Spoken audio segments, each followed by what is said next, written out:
प्रिय छात्रों, जैसा कि आप सभी को विदित है कि इस समय हमारा जो चैप्टर चल रहा है वो है आव्यूह, जिसको हम मैट्रिक्स भी कहते हैं। और इसमें हमने कल एक वीडियो के माध्यम से आपको आव्यूहों के गुणनफल से संबंधित प्रश्नों को हल करने का तरीका समझाया था। सभी बच्चों ने ध्यान दिया होगा और उससे संबंधित जो और प्रश्न हैं उनको भी हल करने का प्रयास किया होगा और आगे भी करते रहेंगे। तो एक सवाल हम और करते हैं। ये 2018 में आया था सवाल बोर्ड परीक्षा में, और वो सवाल है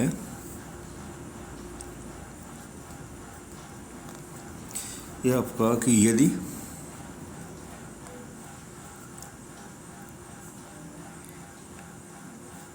a बराबर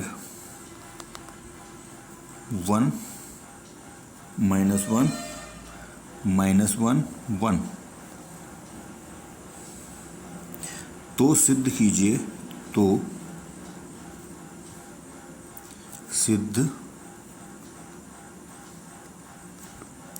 कि a³ = 4a। इसको हम हल करते हैं।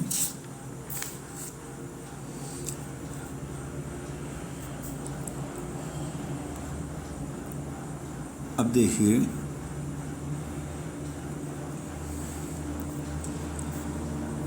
हमारे पास आव्यूह दिया हुआ है a 1 -1 पहली पंक्ति में है और दूसरी पंक्ति में है -1 और 1।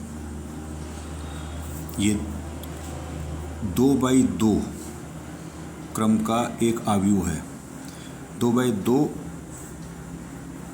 से मतलब है इसमें 2 पंक्तियां हैं और 2 स्तंभ हैं। ये 2 पंक्तियां हो गई, एक पंक्ति ये हो गई, दूसरी पंक्ति ये हो गई और 2 स्तंभ हैं, एक स्तंभ ये हो गया, एक स्तंभ ये हो गया। अब हमें जो सिद्ध करना है वो सिद्ध करना है a³ = 4a।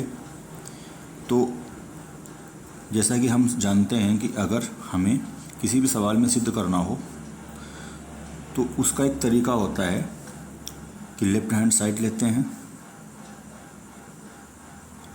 Left hand side को लेकर चलते हैं और राइट हैंड साइड हम सिद्ध कर देते हैं, या फिर राइट हैंड साइड को लेकर चलते हैं और लेफ्ट हैंड साइड को हम सिद्ध कर देते हैं। तो इसमें चूंकि ये दिया हुआ है आव्यूह a का मान, इस आव्यूह a के मान से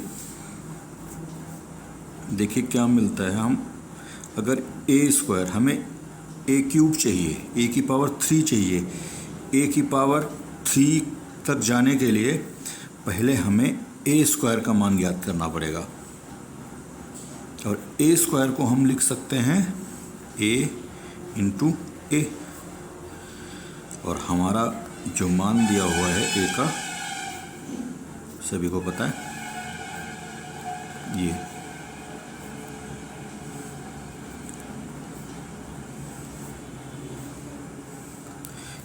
a² को हम लिख सकते हैं a × a, और उसको हमने इस तरीके से लिख लिया a का मान जैसे कि हमें दिया हुआ है। अब इसको हम हल करेंगे। हल करने का मतलब ये है कि ये 2 आव्यूह हैं, इनका गुणा हमें ज्ञात करना है।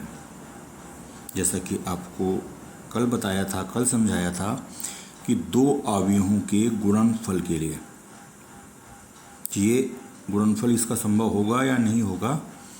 पहला काम क्या करते हैं कि पहले आव्यूह की हम देखते हैं कितने स्तंभ हैं और दूसरे आव्यूह में देखते हैं कितनी पंक्तियां हैं।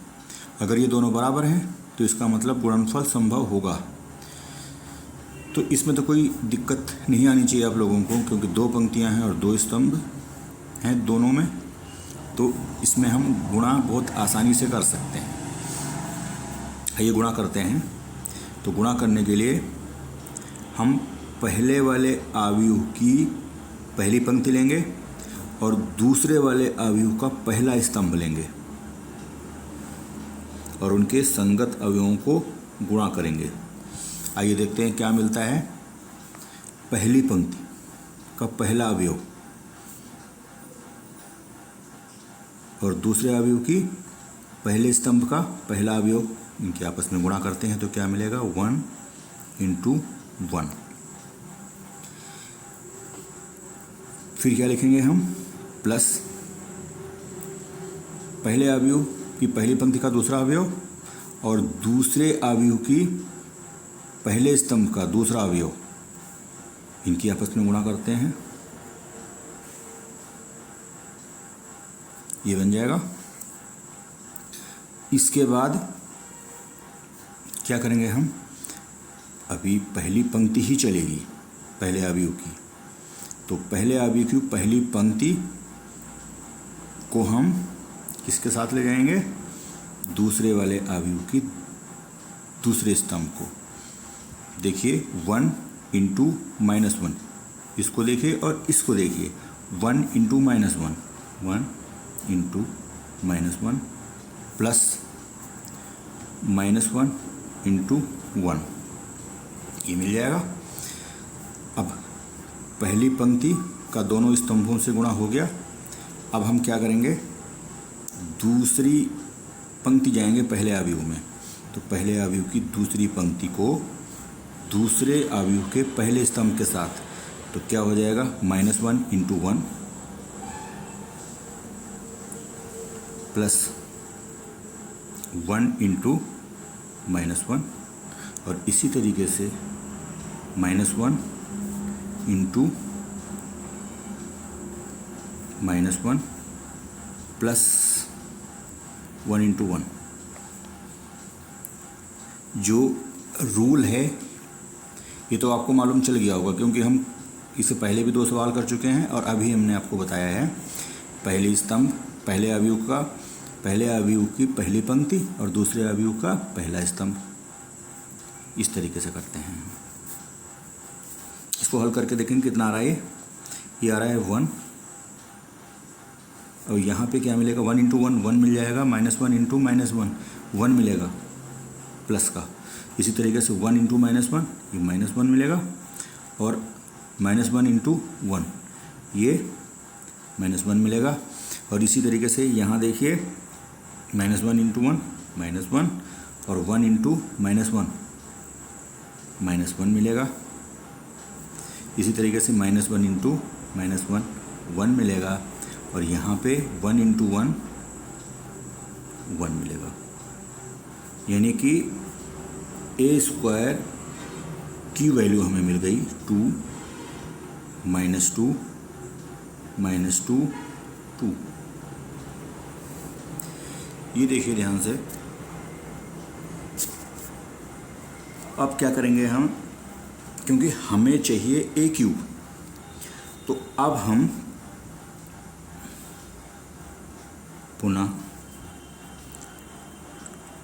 a³ इक्वल टू क्या होता है, a² × a। अब a² की वैल्यू तो हमें मालूम है, अभी हमने याद कर ली, और a की वैल्यू पहले से मालूम है, तो इसको इस तरीके से लिखेंगे।